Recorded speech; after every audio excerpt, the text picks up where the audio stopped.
Hey guys, Matt here. This is my review of Resident Evil Retribution. This movie is directed by Paul W.S. Anderson, who previously directed Death Race, the new Three Musketeers, as well as all the other Resident Evil movies. And this movie stars the director's wife, Mila Jovovich, with Michelle Rodriguez, Sienna Guillory, Oded Fehr, Kevin Durant, and a couple other people, but you probably won't care about them. When I first saw the trailer to this movie, you know, with the fake commercial of "This is my world, this is my world" at the beginning, I got excited. I was like, oh, okay, another Resident Evil movie. But then I saw Michelle Rodriguez's character, and I saw Ada Wong, and Alice looked younger. So I was like, oh my gosh, what if these are going to show flashbacks of stuff before the first one? So I was like, okay, maybe a prequel of sorts. And then I saw more in the trailer, and then I was like, oh man. Now, I can sit here and lie to myself and say, oh, I expected this one to be, you know, amazing, and it was awesome, and it was the best one of the series, and it basically is the, you know, the ending point of the franchise, and it's the epic conclusion, but it's not. It's really not. This is actually the worst one of the series, and to be honest, this movie sucked. Of this movie takes place mere moments after the events of Resident Evil Afterlife, and Alice wakes up in this umbrella holding cell, and she's able to escape. And there she finds out that she's actually underground in Russia in this huge abandoned submarine storage place. And there she teams up with Ada Wong, and she has to help Albert Wesker. They have to escape from this facility because the Red Queen, the holographic Red Girl from the first movie, has pretty much taken control over the facility and pretty much wants to destroy the world and rid it of its humans. So they have to work together to stop the Red Queen.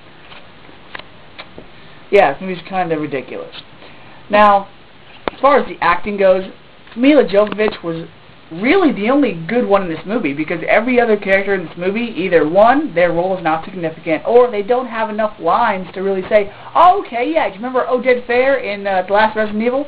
Yeah, I remember him. You really can't say anything good about any of the supporting characters. The right side of this movie is that it did have returning characters, and that was cool for nostalgia purposes, but guys, this movie was not Fast 5, so all the returning and supporting characters were pretty much pointless and meaningless. Now, you had Alice, main character, which was cool, you know. I can't believe it's been 12 years since the first movie. She looks like she hasn't aged a bit. And then you have Michelle Rodriguez coming back from the first one, pretty attractive. And then you have Jill Valentine from the second one.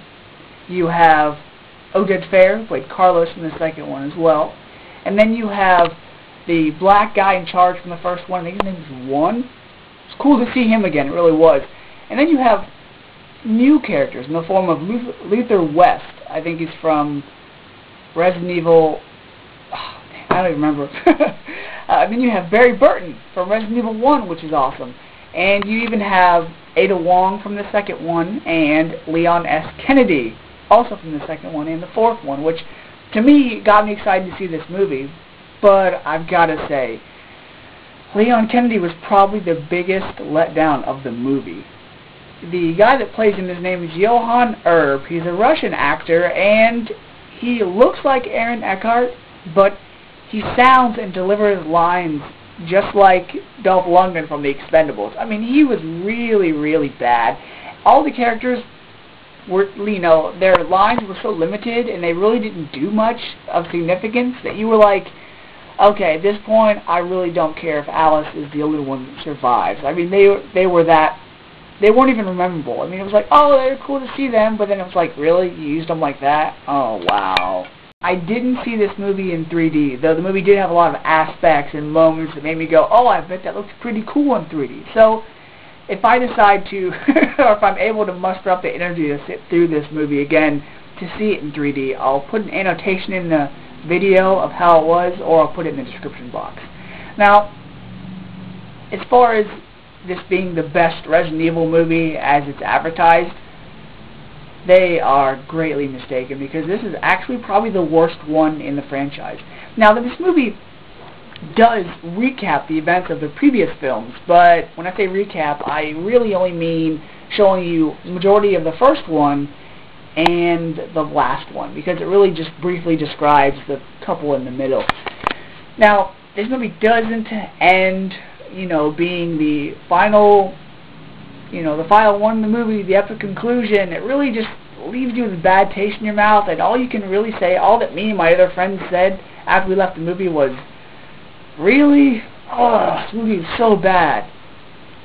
Now, I saw this with 5 other people, and I'll give you my rating, and then I'll give you what they rating. Hey guys, I'm here with Bruce, Vanessa, Tamara, Sean, and Josh. I work with all of them, and we just saw Resident Evil Retribution, and so now it's the rating. From a 1 to a 5, Bruce, what would you give it?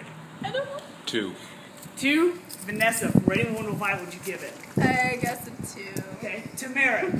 0.5. Ooh, Sean. I'm gonna give it a 3 because there's hot chicks. I'm gonna give it a 2. The action was alright and the chicks were hot. So Josh, what'd you give it? A 1. Oh! Alright, there you have it guys. Resident Evil Retribution. It's not worth seeing. That's Till it. next time.